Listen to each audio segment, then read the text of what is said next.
we have finally reached it. We have read and are now doing the review, that's what this is, for the penultimate book of the Stormlight Archive's first arc section, however it's being classified, and if I even said that word right, Rhythm of War by Brandon Sanderson.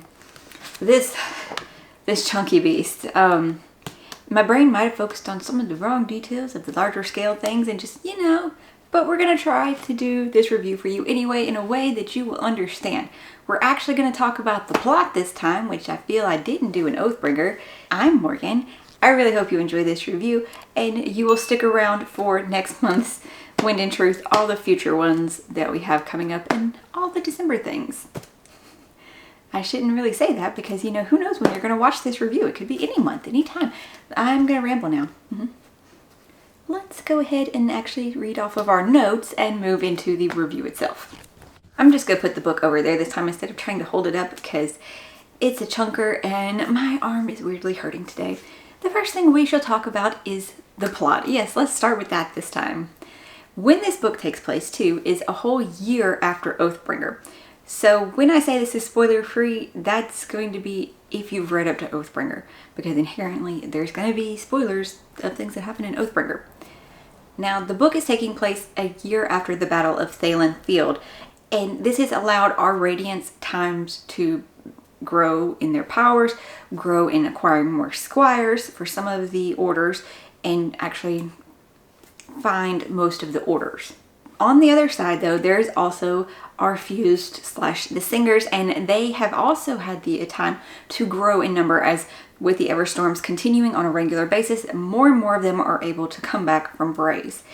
In this, though, through one of our characters' perspectives, we get to see more of the actual singer hierarchy. We get to find out that there are 10 numbers of Radiance, which, yes, we already knew that, but there are 9 orders of Fused. And it tells you about each order of Fused in the book. And you get to see examples of this through one or two of our characters. They find out about this. The storyline itself is following self-discovery through several of our characters and new discoveries in general, inventions and powers and lore that might have been lost, except kind of the Singer people knew about it, but new things that have actually never even been seen on Roshar before are being uncovered. So finding out about some of the world building aspects and just the discoveries and the science kind of the world is supremely interesting, of course, for myself, but I love that part. And it's not just on the grand scale, it is also within our individual characters. Some of them have to be on a journey of self-discovery through this whole entire book.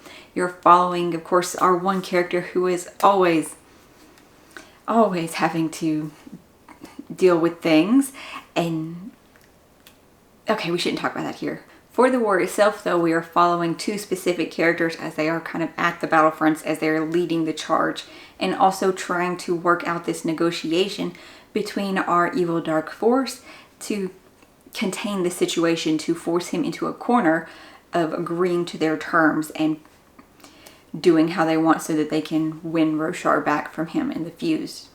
Safely, that is probably all of the plot. So we will move on to the characters, and we'll start with the 3 ones that I think we followed the most in the book and who were kind of the most important for driving the story forward in this narrative. First one up is going to have to be Navani. Yes, that is surprising, I'm sure, because for several of the books, we maybe got a chapter or 2 from her, but she's really been a side character. We haven't seen into her mind and seen the things of how she thinks of things like herself. Like in several of the books, Dalinar considers her brilliant and would always ask for her advice. And Yasna even, who is, super genius, considered one of the smartest people in the world, considers her mother very bright, and she would go to her also sometimes, admittedly. But she doesn't consider herself a scholar, no matter what they do. She doesn't, and you see from the prelude why this is. Because the person that you would think would have supported her discoveries and things belittled her for years and knew exactly how to put her down and how to put this doubt into her mind. And it's kind of awful. Okay, we need to move on though. From Navani, we'll talk a bit more though about her in our spoiler section. Our other main character, one of our main characters that comes up the most, is Kaladin. Oh, poor Kaladin. We know that he has been suffering through depression and his dark periods for a very long time. Through this year or plus that this war has actually been going on, and how Kaladin has been like nonstop in battles and training men and leading his men and constantly trying to keep the members of Bridge 4 safe. Specifically Bridge 4, all of the Windrunners though in general, and seeing everything that's happened though, it is very, very hard on Kaladin. After what happened with Elhokar at the end of Oathbringer, we learn that Kaladin has been struggling with that for this whole time. And through this book though, Kaladin goes through this darkness and is kind of forced to help himself now. He can't just keep shoving it down. He has to find a way to not deal with it per se, but to work through it. He's put in situations where everybody is trying to help him. Like in different ways, they're trying to help Kaladin confront how he's feeling and not just tell everybody he's fine. They're not expecting him to be bright, better all of a sudden. And the book doesn't approach it like that. The book approaches it very real, as it is a journey and it's going to have the highs and lows. And there's a point though when you can't just deal with it yourself. Always great representation in that fact. Okay, can't say much more about Kaladin at this point. Again, then our third biggest character this time is going to be Vinley. Yes, I do think she comes up more than some of our others. In Vinley's perspective, we are seeing through the singers, we are seeing the fused, we are learning all of this hierarchy and structure and things in Kholinar, things in the other place where I guess I won't say that because that turns into a spoiler. And seeing Vinley struggle to accept the fact that she is kind of a radiant, and yet she has void light. And her and Timber's discussions as Vinley feels like she's not worthy of this until she can, work through what she needs to do to earn the worthiness in her own mind. It's not quite like how Teft was, I think, where, he had to agree to forgive himself and help himself to earn his radiant things. But there is kind of a similar struggle there with Vinley and Timber, and how Teft and the one that was lady size. We're going to move on though. But through Vinley, you get to see the singer hierarchy and how they are similar to us, as we have seen in several things, but also within their unified, fused front that is controlled by Odium, and that they want to fight the war, eradicate the humans. There are ones that have a different mindset, different goals, and we really see that all of these cycles of rebirth have completely messed with their mental states. Many of them are not coming back sane, similar to the Heralds. Some a little worse. Then we have Shallan, and Shallan's character is also looking at a mental state similar to Kaladin's. Well, not the depression aspect, but how the mentalness affects her. And what we saw happening in the last book. Since it's been a year though, no additional personalities have popped up for Shallan, and she believes that they have found a stable equilibrium of each of them having control at different points. Between Veil doing things with the Ghost Bloods and Radiant doing things with the Lightweavers, and Shallan, being in between, kind of popping up and being still her scholar self. But just her interactions with some of the others, like Pattern, like Adolin, a few, I think, even of her Lightweavers, as how they say things.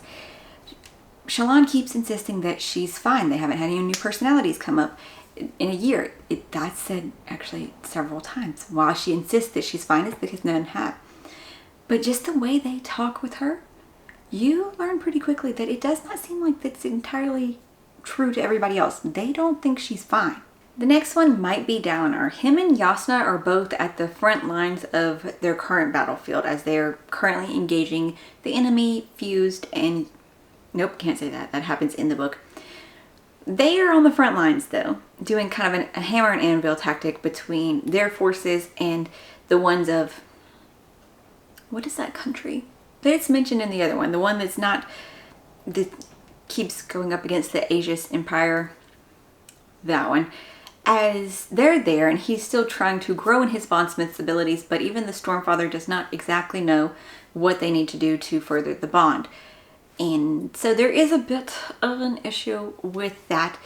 And it's Dalinar and his interactions with Taravangian and Szeth and this. So really we don't see a whole lot from Dalinar or get much story progression there. Now we do kind of with Taravangian, as we do have several chapters from him showing his motivations, what he's doing, and a lot of Taravangian at this point is him in his dumbed down state, in his very emotional state. And she does try to explain this to Dalinar, or he did in the last book, and it's just them. He actually tries to explain it to Szeth too a little bit, but that doesn't work because Szeth just thinks everything he says now is a lie. And we find out things about Renarin and how that threw off Taravangian's plan and even Odium's plan. The next up, though, is going to be Adolin. I still really love Adolin. I think so much more could have been done with him. But this is showing him as in a position of like an ambassador to Shadesmar, which I haven't talked about the settings of the book. We'll get to that in a minute, I guess. And just something he can do without having to be a Radiant. It's just something that, a way he can help that's exclusively... He's kind of the best for this, maybe. But he's sent as a representative to try to get Honor Spren to come, prove that humanity is worthy of bonding Spren again. Let's move on, though, to the setting of the book. Majority of this book takes place at Urithiru. We are inside the tower through Navani's chapters, through Kaladin's chapters, and Whelan and Vinley. I did not talk about Whelan as a character. You do actually see from Whelan quite a bit as well. At the tower, though, as we are there before Dalinar sets out, before Adolin sets out, and just run down that it's been a year, how they've mapped out the tower, how it's become its own functional city, and they've managed to start growing crops there thanks to Whelan saying how the singers grew crops, or the listeners. And I can't say why other parts of the tower setting is why that's there and why it's so important and why a majority of this book takes place there, because that's a big spoiler. So we won't do that, even though it's very important and some really major things happen there. And yeah, but we won't. If you want to watch the spoilers, we can talk about that. But for now, just know that the majority of the book takes place at Urithiru, and we don't get a whole lot of other information about other places in this book. While the world building does expand in regards to the lore and what we find out about things, about the magic system and the investiture with the different forms of Spren, and our other place that a majority of it does is the various battlefields that Dalinar's at, but they're not really detail gone into, and Dalinar's chapters are of a lesser fact, so we don't really know where he is most of the time. That's not the same. That's not a major thing to me. And also Shadesmar with Adolin, Shallan, and Pattern, and various members of their little ambassadorial force. They took a Radiant pretty much from each order to be able to go there. But they set out, and so we get to see Shadesmar from when they go right from the tower. Pretty much they enter Shadesmar at that location and have to travel across the Sea of Souls, and just seeing how different Spren interact, and they actually go to a market town and encounter some things, and then they head to Lasting Integrity and the Honor Spren and have to deal with all of that. And the different levels of Spren, not even hierarchy, but groupings. Okay, we're going into the spoiler section now. Things might get a bit crazy. Feel free to jump ahead to where I'd go over the final thoughts of the good, the bad, and my last questions with the book rating. These are in no particular order. I just wrote the notes as, they popped into my head. First up is going to be how I mentioned in the last one that I didn't think the Radiants could have known what would have happened, cat hair floating, to their Spren. I still believe this, because something Maya inferred was that while they knew there could be consequences, I don't think that they knew that, if I'm remembering that passage correctly. And just that whole thing between her and Adolin, oh my goodness, I love it. As he defended her, like through the last book, through this book, back the times they were in Shadesmar and he found her. And they're like, how did you train your dead? I didn't. This is just her. She's my friend. because it's just so special. It really is. Can other people do this? Maybe. Who could say? Maybe it's just something special about Adolin. Like they said, he probably could be a Radiant if he would give up his sword, and then another Spren might take him, and he's like, never, because he has Maya. And I think that there is potential to actually have a Spren bond again with that. I do. I don't know how yet. I don't know how, but I love that whole scene. I wish that more could have been shown or done about Adolin, like, and Maya, and this, and the next book. I want it to happen, but I'm also afraid that it probably won't be delved into, because too much focus is going to be on getting ready for the, one-on-one duel. I want Maya and Adolin to have this breakthrough, to have this amazing thing happen. That is what I want, because Adolin is just the sweetest, and how supportive he was of Shallan, knowing how fragile she was, knowing, with the multiple personality things, and he was just having to roll with it and be there for her until she could start to get better, not knowing how in the world to help her except to just listen and support as best he could.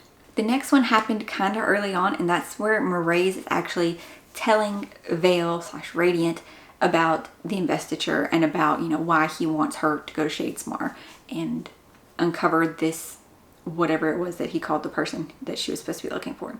Now, he said that investiture can't really go between worlds.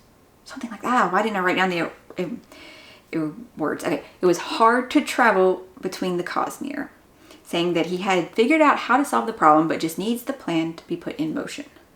Something feels wrong with this statement, and it could be that it was said at a later point, and he did mention highly invested beings, like the Heralds, like the Radiants, that they probably can't travel between. And while I know Wit is special, like he's a whole different kind of special than any of the other beings, but I feel like he is one of the best examples of how different forms of investiture travel the cosmere, as he seems to collect the different forms at every planet he goes to. So we already know that this is a little bit off in his thinking. And then we have also that he and Wit both use the little orb from Elantris, whose name I can't remember, that I should have looked up, but I didn't. I'm sorry. And we also have an example of the breaths being used in this book and in the Lost Metal, which timeline-wise I no longer remember if it takes place before Rhythm of War or not. I made sure to read Rhythm of War before the Lost Metal, but in that one, there was lots of different forms of investiture on Scadrial. So I'm very confused if I just missed a connection point where it's explained. I know that the Stormlight, this pure source and, contained in travelable source, it makes it easier maybe to take it away and thus be used and transmuted, though I don't know how exactly that would be accomplished to give it to these other ones to use. Like I said, I'm focusing possibly on the wrong things. These are just the questions in my head. One of my most touching parts of this book, and the thing that made me super happy to see, is Navani and Raboniel's working relationship. As it is two scholars, inventors, two people who just want to think of new things to help their people, and how they were able to work together. And even though Navani was trying to outwit Raboniel through most of their interactions, Raboniel never held that against her. Like, she understood where Navani was coming from and still encouraged Navani. Just the way they were able to work together, the discoveries they were able to make, and the picture that it painted for what could happen in the future for them if they could just set aside their differences. Which, yes, the fused thousands of year old beings, most of them a little crazy because they've been born and died and come back so many times. But what maybe the current generation of Parshmen and listeners, singers, whatever they're going to call themselves in this new landscape, is if they weren't so revenge minded, if there could be a common accord reached in the hope for that future. Though we can't even do that in our own world. But I could hope for it in a fantasy one. That they could learn to work together towards the better future over all of Roshar. Wouldn't that mean something? Because they worked together. They were beautiful. And oh my God, the scene with her daughter. That made me cry. I knew it was coming, and it still made me cry. Like several of the other emotional scenes in this book. Knew they were coming, still got teared up.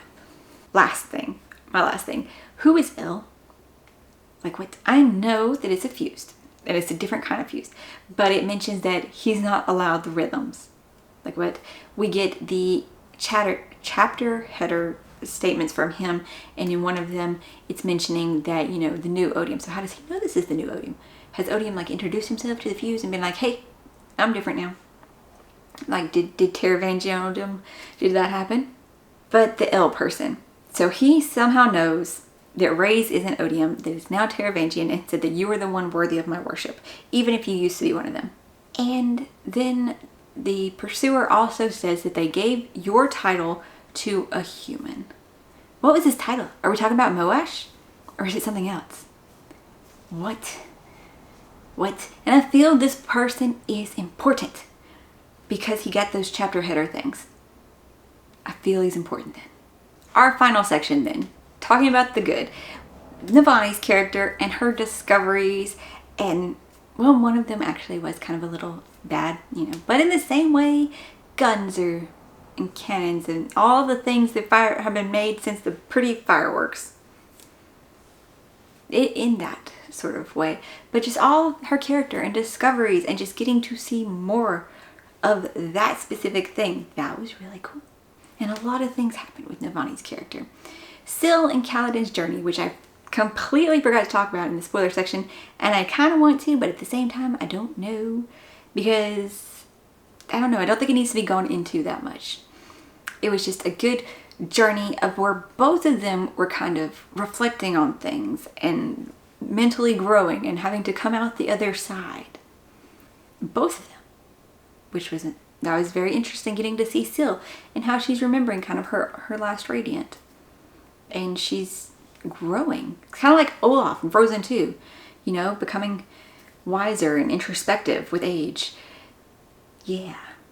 And then also being silly. Sometimes she was forcing that levity though. And even Kaladin could pick up on it. And he said, you don't have to.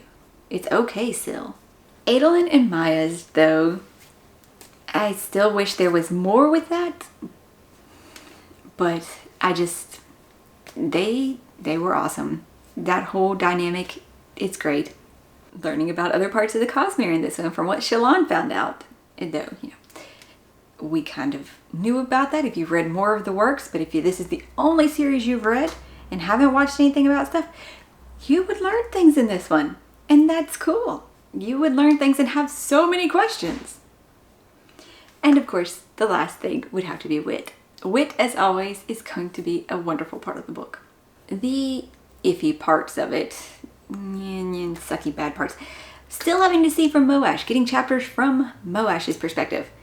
And with Vinley's chapters and not, well, we did get to see some of the singer culture things, but just instead of so much of her self-doubt and boo-hooing on herself, could we have not learned some more about them? Things uncovered by her. I did like some of the things she did. I did. That was kind of cool. That was kind of sweet. But still, would have appreciated to learn a bit more about that, especially considering our settings were so limited. And my final questions then are, first off, where was the Lopen in the whole book? I don't think he got brought up once. Except in a reference as Kaladin was making a joke about sticking with the ground. Where was the Lopen? I don't know. I guess it needed to be a more serious book. And we already had Lift. And why is Sanderson recommending to read The Sunlit Man between this one and Wind and Truth? Because The Sunlit Man takes place at a future point in the cosmere. Like past Wind and Truth. Why does he want us to read it before Wind and Truth? Is it a piece that is going to make like an aha moment when we read Wind and Truth and then we think, oh my gosh, does he want that to happen? Is that why? That's all. Yep, that's my last questions. There might have been one that it was before I made my notes for today, but it was gone when I made my notes and it still hasn't come back. My rating for the book, I am going to say, on the Copilot came out at a 4.5 again. And they all seem to be 4.5s on the reread. I don't know. They were all, I don't know, were they all 5.5 stars the first time I read them? I'd have to go back through my notes from that year. But I want to kind of bump it up to 4.75. Surely because of some specific scenes and people and things that happened. Maybe. It's hard to say. That is enough rambling for this one, probably. I have no idea how long I've been talking or if the camera is even still on, but I think so because I turned it off and back on at one point. If you read the book, I would love to know your thoughts on it, how you took things, which were your favorite things, character arcs, revelation-y bits, and if you watched the spoiler section and want to give your 2 cents on that in the comments below, on Discord, DM on Instagram, wherever. Tell me I'm wrong. Tell me I'm an idiot, that I missed something completely obvious that would have answered that question. I would just love to know your thoughts. I hope you enjoyed this, and if you didn't, that's fine. Go ahead and tell me what could have been done better in the comments. Feedback is always appreciated. And if you did enjoy this and some of my other videos are available to see if you really like me, and subscribe. I'm doing great.